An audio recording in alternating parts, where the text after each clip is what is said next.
प्रिय विद्यार्थियों नमस्कार। स्वागत है आपका अपने YouTube चैनल मैथ्स वाले सर पर। तो हमने अध्याय 9 जो वृत्त है वो शुरू किया था और इसका हमने अभी तक थ्योरी पार्ट और प्रश्नावली 9.1 कवर कर लिया है। अगर आपने वो वीडियो नहीं देखा है तो प्लेलिस्ट में जाकर वो वीडियो जरूर देखें, तो आपके लिए हेल्पफुल रहेगा। और थ्योरी वाला पार्ट जो है उसको अच्छे से समझे, अपने नोटबुक पे नोट करें, क्योंकि एमसीक्यू जो आधारित रहेंगे आपके एग्जाम में वो उसी थ्योरी पार्ट में से कवर हो जाएंगे। और प्रश्नावली 9.1 भी अवश्य देखिए। तो आज हमने शुरू करना है प्रश्नावली 9.2, जिसका पहला क्वेश्चन है 5 सेंटीमीटर 3 सेंटीमीटर त्रिज्या वाले दो वृत्त दो बिंदुओं पर प्रतिच्छेद करते हैं तथा उनके केंद्रों के बीच की दूरी 4 सेंटीमीटर है। उभयनिष्ठ जीवा की लंबाई ज्ञात कीजिए। तो आपको पहले दिया क्या है वो लिखना है हमें। तो पहले लिखेंगे हम दिया है। तो क्या दिया है आपको वो लिख लो। नंबर 1 पे आपको दिया है दो वृत्त जिनके केंद्र ओ तथा ओ डैश है। ओ डैश है, ये दिया है आपको। नंबर 2 पे आपको क्या दिया है, ओ तथा ओ डैश जो है वो आपके पास 4 सेंटीमीटर है। और नंबर 3 पे आपको क्या दी है, त्रिज्याएं दी है। दोनों वृत्त की त्रिज्याएं 5 सेंटीमीटर तथा 3 सेंटीमीटर आपको दी है। तो अब आपको सिद्ध क्या करना है या ज्ञात क्या करना है, सिद्ध करना है। क्या सिद्ध करना है आपको, आपको उभयनिष्ठ जीवा की लंबाई ज्ञात करनी है। उभयनिष्ठ जीवा उभयनिष्ठ जीवा कौन सी आपके पास, ए बी की लंबाई ज्ञात करनी है। तो प्रमाण में हम क्या लिखेंगे, प्रमाण करेंगे जब इसको ध्यान से देखो। अगर हम इस कैसे सॉल्व करेंगे इसको, अगर हम इस त्रिभुज की बात करें, ए ओ ओ डैश की बात अगर हम करें, तो अगर ये हमारे पास एक समकोण त्रिभुज सिद्ध हो जाता है तो हमें ये पता है कि ओ ओ डैश क्या है, एक लंब है जो ए बी रेखा पर है। और आपको पता है कि केंद्र से जीवा पर डाला गया लंब केंद्र को समद्विभाजित करता है। तो सबसे पहले हमें ये पता करना है कि ये ओ ओ डैश जो है ये लंब है, यानी कि ये त्रिभुज ओ ए ओ ओ डैश लेंगे हम और इसको एक समकोण त्रिभुज सिद्ध कर देंगे तो ऑब्वियस हो जाएगा यहाँ से कि ये जो है ये लंब है। तो ए त्रिभुज ए ओ ओ डैश में, अब आपको ध्यान देना है, हमें समकोण त्रिभुज सिद्ध करना है। अगर समकोण त्रिभुज कब सिद्ध होगा, जब आपके पास पाइथागोरस जो प्रमेय है वो संतुष्ट रहेगा। तो यहाँ पे हम बात करेंगे कि इसमें सबसे लंबी भुजा क्या दिख रही है आपको, ए ओ, यानी कि ये कर्ण। चलो हम यहाँ पे लिख लेते हैं पहले, इसे हम इसे हम समकोण त्रिभुज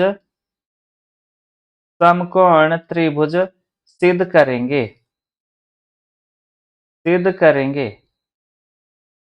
यदि यह एक समकोण त्रिभुज है समकोण त्रिभुज है तो यह तो यह पाइथागोरस पाइथागोरस प्रमेय को संतुष्ट संतुष्ट करेगा करेगा। तो देखते हैं, हम मान लेते हैं कि कर्ण यहाँ पे क्या है, कर्ण यहाँ पे सबसे लंबी भुजा जो है वो ए ओ है आपके पास। और ये कितनी है आपके पास, ए ओ कितना है आपके पास, ये मान लो नहीं, ये दिया है आपको 5 सेंटीमीटर। और लंब कौन सा ले लो, इसमें लंब ले लो आप, लंब ले लो यहाँ पे ओ ओ डैश, जो आपके पास कितना दिया है 4 सेंटीमीटर। और यहाँ पे आधार ले लो, आधार कौन सा है आपके पास? यहाँ पे आधार है ए ओ डैश, जो कितना है आपके पास? 3 सेंटीमीटर। तो हम यहाँ पे क्या करेंगे? पाइथागोरस प्रमेय लगाएंगे। तो पाइथागोरस प्रमेय द्वारा, पाइथागोरस प्रमेय द्वारा, इसको भी आपने नोट करना है, एग्जाम में आता है, पाइथागोरस प्रमेय लिखने को आती है।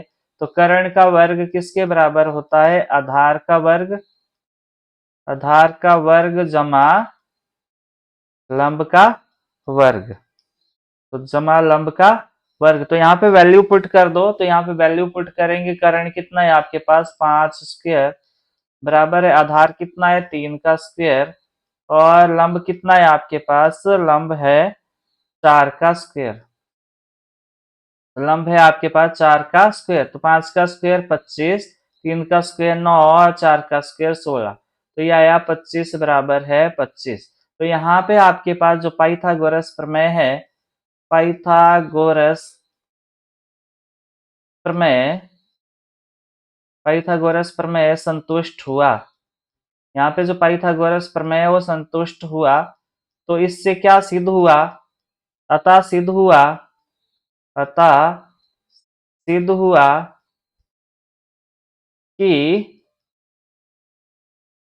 त्रिभुज ए ओ डैश एक समकोण, समकोण त्रिभुज है। तो यहां से ये सिद्ध हो गया, हमने सिद्ध कर दिया कि त्रिभुज ए ओ डैश का एक समकोण त्रिभुज है। तो यानी कि ये वाला जो कोण है ये आपके पास एक समकोण आ गया।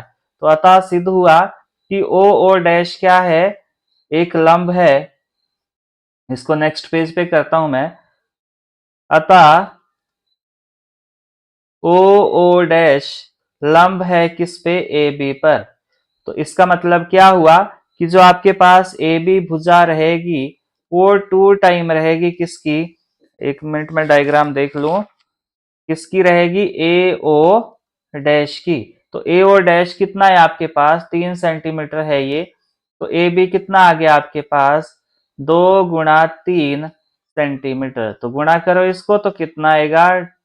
2 तिया 6 सेंटीमीटर। तो आपके पास जो ए बी जीवा है ये उभयनिष्ठ जीवा थी, और इसकी लंबाई क्या आ गई आपके पास? 6 सेंटीमीटर। तो लास्ट में लिखोगे अतः, अतः उभयनिष्ठ, अतः उभयनिष्ठ जीवा की लंबाई, जीवा की लंबाई बराबर है, जीवा लिख दो पहले, कौन सी है जीवा आपके पास? ए बी आया आपके पास 6 सेंटीमीटर। तो मुझे उम्मीद है आपको समझ आया होगा। तो बार बार अभ्यास जरूर करें, आप अपनी रफ कॉपी साथ में रखें। अब आपके पास ये दूसरा क्वेश्चन है, यदि एक वृत्त की दो समान जीवाएं वृत्त के अंदर प्रतिच्छेद करे तो सिद्ध कीजिए कि एक जीवा के खंड दूसरी जीवा के संगत खंडों के बराबर होते हैं। तो आपको सबसे पहले दिया है, लिखेंगे, दिया है क्या? दिया है आपको नंबर 1 पे केंद्र ओ वाला वृत्त, केंद्र ओ वाला, केंद्र ओ वाला वृत्त दिया है। नंबर 2 पे आपको दिया है बराबर जीवाएं। नंबर 2 पे आपको क्या दिए? बराबर जीवाएं। बराबर जीवाएं कौन सी है? ये जीवा है इसकी ए बी, और ए बी और सी डी। और यानी कि आपके पास ए बी किसके बराबर है? सी डी के बराबर। ये पहले से दिया है आपको, और ये वृत्त के अंदर प्रतिच्छेद कर रही है। तो सिद्ध कीजिए कि जीवा के संगत खंड दूसरी जीवा के संगत खंडों के बराबर होते हैं। तो आपको सिद्ध क्या करना है? सिद्ध करना है, क्या सिद्ध करना है आपको? आपको सिद्ध करना है नंबर 1 पे जो ए ई है वो किसके बराबर सिद्ध करना है आपको? ई सी के बराबर। ए ई किसके बराबर सिद्ध करना है? ई सी के बराबर। और नंबर 2 पे ये संगत खंड हुए ना इसके, ए ई और ई सी। इसी तरह डी ई किसके बराबर सिद्ध करना है आपको? बी ई के बराबर सिद्ध करना है। ये तो हो गया सिद्ध करने वाला। अब रचना में क्या किया आपने? रचना में आपने करा, क्योंकि आपको पता है क्यों करी आपने रचना, क्योंकि आपको पता है जो ये जीवाएं हैं बराबर जीवाएं हैं तो ये केंद्र से समदूरस्थ होगी। क्या होगी? ये केंद्र से समदूरस्थ होगी, और केंद्र से जीवा पर डाला गया लंब जीवा को समद्विभाजित करता है। तो आपने यहाँ से लंब गिराई, ये तो आपने क्या किया, ओ एम आपने नंबर 1 पे आपने ओ एम लंब गिराया किस पे, ए बी पर, और साथ में ओ एन आपने लंब गिराया किस पर, डी सी पर, और आपने बिंदु नंबर 2 पे क्या किया, बिंदु बिंदु ई तथा बिंदु ई तथा बिंदु ओ को मिलाया, बिंदु ओ को मिलाया, आपने रचना में ये कर दिया है। अब यहाँ पे दो त्रिभुज बन गए, इन दो त्रिभुजों को आप सर्वांग समसिद्ध कर दो, और उससे क्या होगा, आपके पास एम ई किसके बराबर आ जाएगा, ई एन के बराबर हो जाएगा। अब यहाँ पे हम प्रमाण लिखेंगे, प्रमाण, तो हम यहाँ पे त्रिभुज लेंगे कौन सा, एक तो ये वाला ले लो, त्रिभुज ओ एम ई, त्रिभुज ओ एम ई तथा त्रिभुज ओ एन ई में, इसमें क्या है आपके पास, देखो एक तो समकोण है और दूसरा आपके पास एक उभयनिष्ठ जीवा है, यानी कि कर्ण है, ये सबसे बड़ी भुजा रहेगी इसकी। तो यहां से भी आप आरएचएस नियम लगा के इसको बराबर सिद्ध कर सकते हो, या फिर ओ एम भी किसके बराबर है आपके पास, ओ एन के बराबर है। तो यहाँ पे आप कोई जौन सा भी आपको सही रहे उस हिसाब से आप इसको सर्वांग सम सिद्ध कर दो। तो यहाँ पे जो कोण ओ एम ई है वो किसके बराबर है, कोण ओ एन ई के, और ये क्या है आपके पास, प्रत्येक प्रत्येक 90 डिग्री का है आपके पास। और जो कर्ण कर्ण है ये, इसको आप सबसे बड़ी भुजा मान लो, तो ओ ई किसके बराबर है, ये भी आपके पास कर्ण ओ ई के बराबर है। तो ये क्या है आपके पास, उभयनिष्ठ है, उभयनिष्ठ है। तो इस आधार पे आप क्या बोलोगे, इस आधार पे आप बोलोगे कि जो त्रिभुज ओ एम ई है वो सर्वांग सम है किसके, त्रिभुज ओ एन ई के, कौन से नियम द्वारा, ये है आपके पास आर एच एस गुणधर्म द्वारा या नियम द्वारा। ये अब सर्वांग सम सिद्ध हो गए, तो इसके आधार पे आपके पास जो एम ई है वो किसके बराबर हो जाएगा, एम ई किसके बराबर हो जाएगा, एन ई के बराबर हो जाएगा। और इसको नाम दो एक, समीकरण एक। और यहाँ पे आपने कारण क्या देना है, सर्वांग सम त्रिभुज के संगत भाग बराबर होते हैं। यहाँ पे कारण दो, सर्वांग सम त्रिभुज के संगत भाग, ये संगत भाग है जो बराबर होते हैं, तो आपने यहाँ पे लिख दिया, कारण दे दिया। अब ये बातें आपके पास होगी। अब आपको और क्या है, जो ये ओ एम है आपके पास, ओ वृत्त का केंद्र है, तो ओ एम आपके पास लंब है,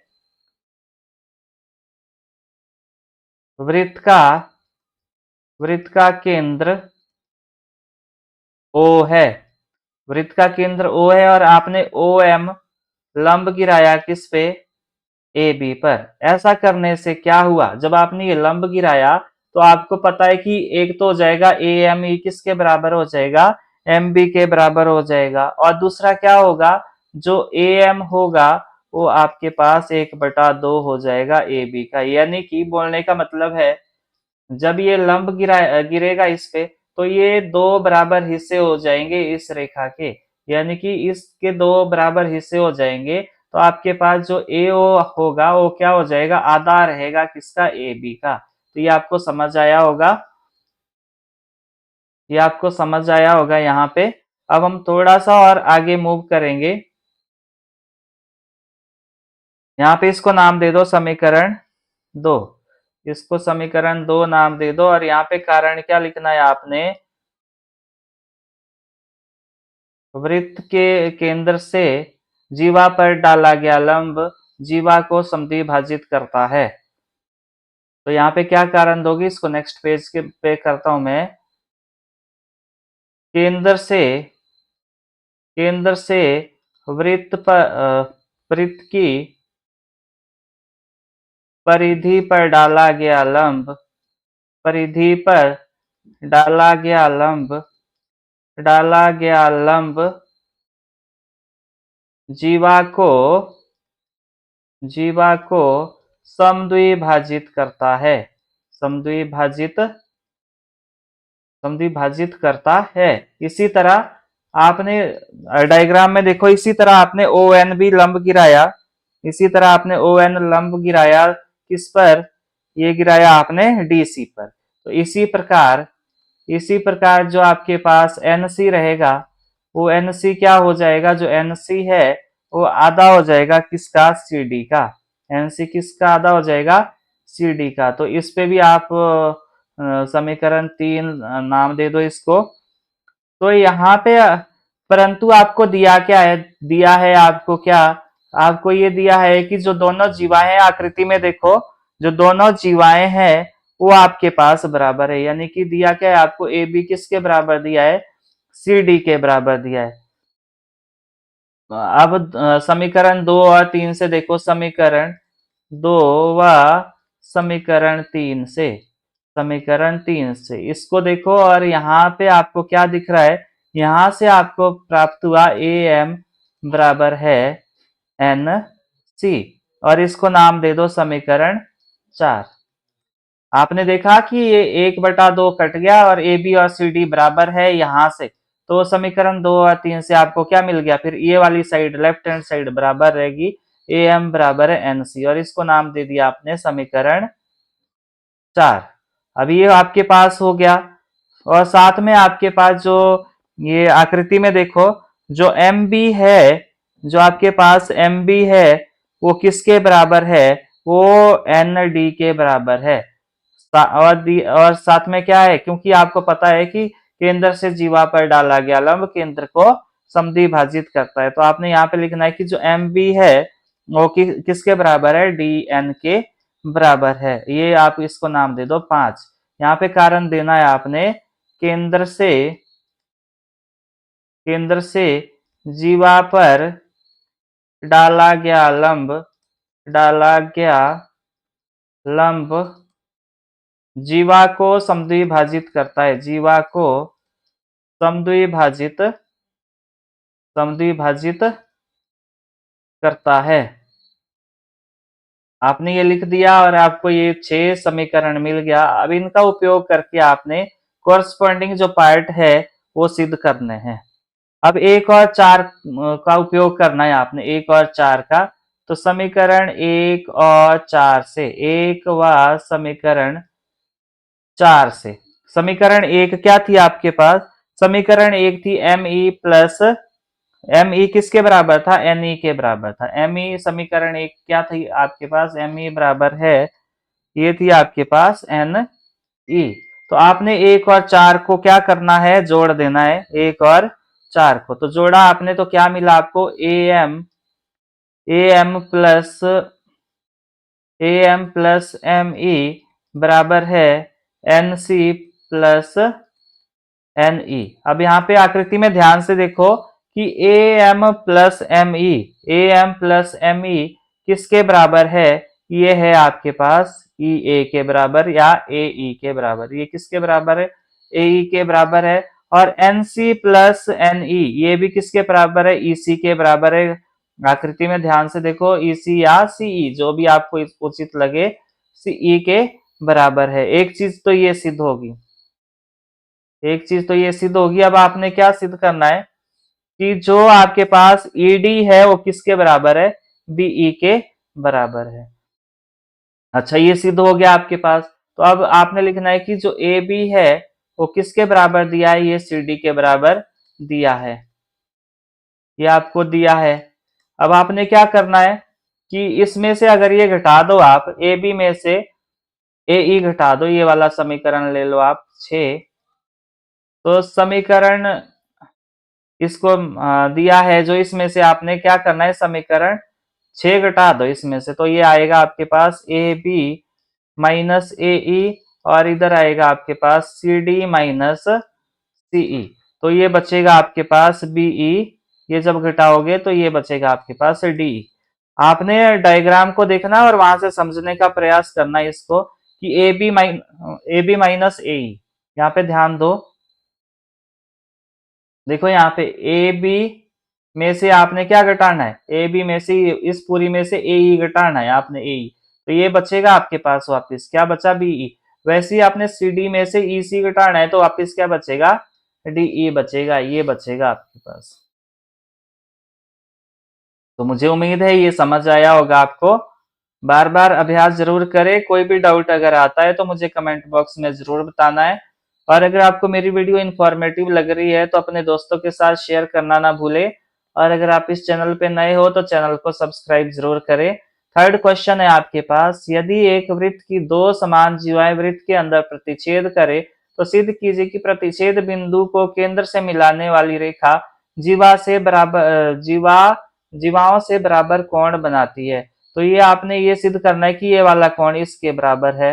तो ये आपके पास बड़ा टास्क नहीं रहेगा। आप इन दोनों त्रिभुज को सर्वांग सम सिद्ध कर दो और फिर आप इसके संगत भाग बराबर लिख सकते हो। तो यहाँ पे पहले आपको दिया क्या है वो लिखना पड़ेगा। आपको दिया है नंबर 1 पे आपको क्या दिया है, केंद्र ओ वाला वृत्त, केंद्र ओ वाला वृत्त।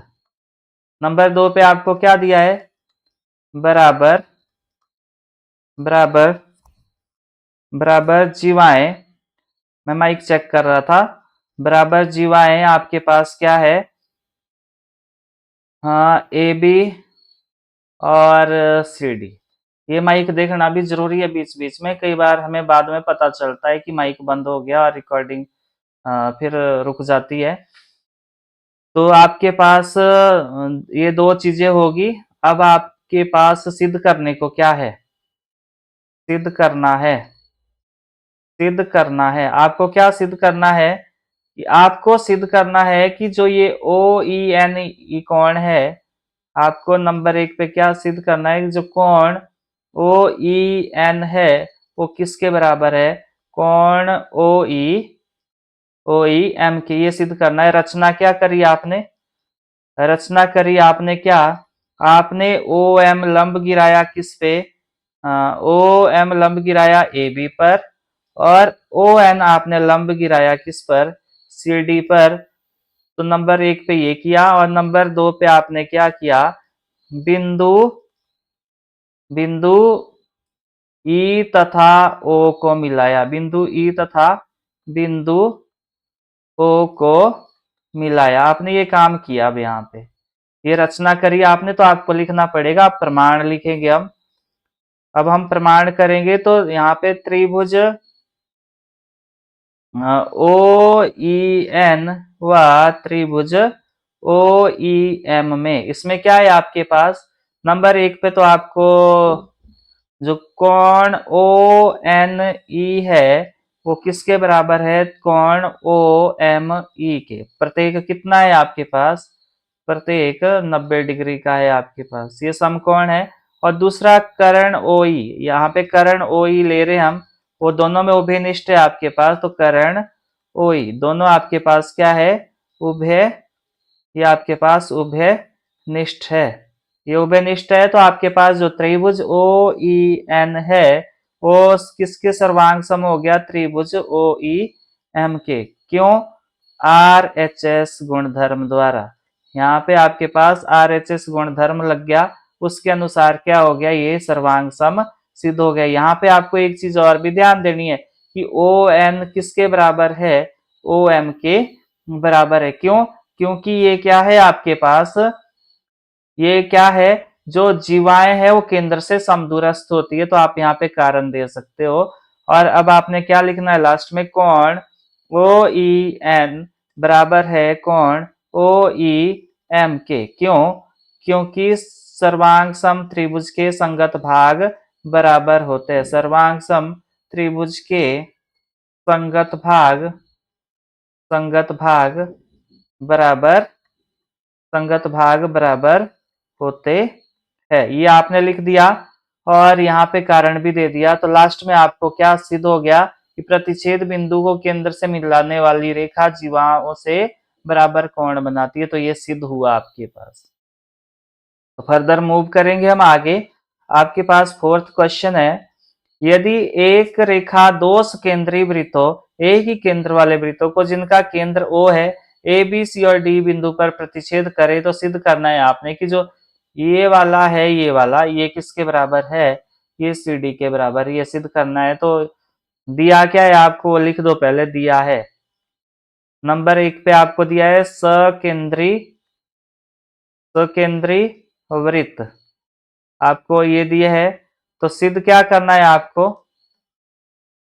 सिद्ध करना है, क्या सिद्ध करना है आपको? सिद्ध करना है आपको कि जो ए बी है वो किसके बराबर है? सी डी के बराबर है। ए बी किसके बराबर है? सी डी के बराबर है। तो अभी हम बात करेंगे यहाँ पे छोटे वृत्त में। पहले हम प्रमाण लिखेंगे। स्थिति एक में हम देखते हैं, स्थिति एक में यहाँ पे छोटा वृत्त, यहाँ पे हम किसकी बात कर रहे हैं? छोटे वृत्त में।